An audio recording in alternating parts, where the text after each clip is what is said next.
ഞാൻ ഫുഡൊന്നും ഓർഡർ ചെയ്യാൻ പറഞ്ഞില്ലല്ലോ. ഞാൻ സാലഡ് ഉണ്ടാക്കി കഴിച്ചായിരുന്നു. ഓർഡർ ചെയ്തെങ്കിൽ പോയി അത് വാങ്ങിച്ച് കഴിച്ചോളൂ, എനിക്ക് വേണ്ട. ആ, ഇപ്പോൾ പെട്ടെന്ന് എന്തെങ്കിലും ജോലിയൊക്കെ ശരിയാവും. അമ്മ ഒരു 5 മിനിറ്റ്. എന്തായാലും 3-ാം തീയതി 3-ാം തീയതി ഞാനൊരു ഡെന്റിസ്റ്റിൻ്റെ അടുത്തൊരു അപ്പോയിൻമെൻറ്റ് എടുത്തിട്ടുണ്ട്. ആരുടെ?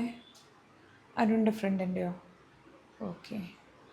അരുൺ പോയിട്ട് വരൂ, വെഡിങ് അല്ലേ, മിസ്സാവണ്ട. ഞാനില്ല, എനിക്ക് അപ്പോയിൻമെൻറ്റ് മാറ്റാൻ പറ്റില്ല. എനിക്ക് എൻ്റേതായ തിരക്കുകളുണ്ട്.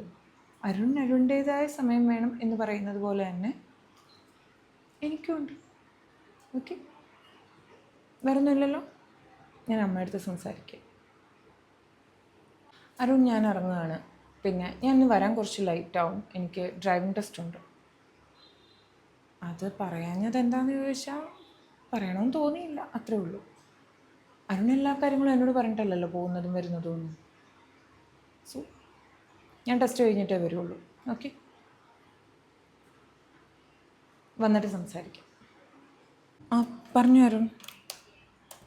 ഇല്ല, ഞാൻ കുറച്ച് മെയിൽ അയക്കാനുണ്ടായിരുന്നു. എനിക്ക് മാറ്റമുണ്ടെന്നല്ലേ? അതെ, മാറ്റമുണ്ട്. ഞാനിപ്പോഴാണ് എന്നെപ്പറ്റി ചിന്തിക്കാൻ തുടങ്ങിയത്.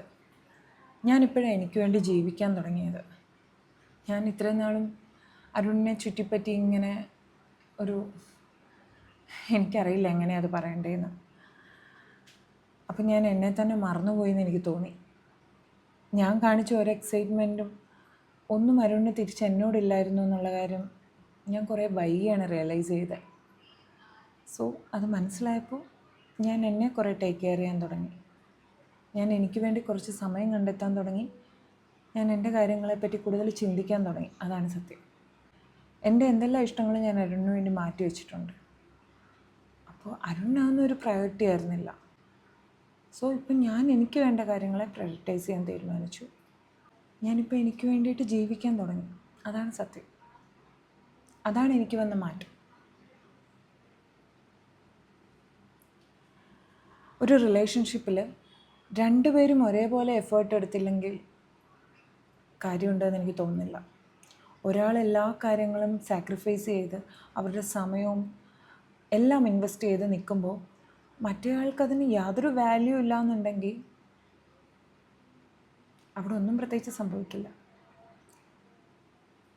ഓക്കെ, വരുന്നില്ലല്ലോ, ഞാൻ കുറച്ച് തിരക്കില്ല.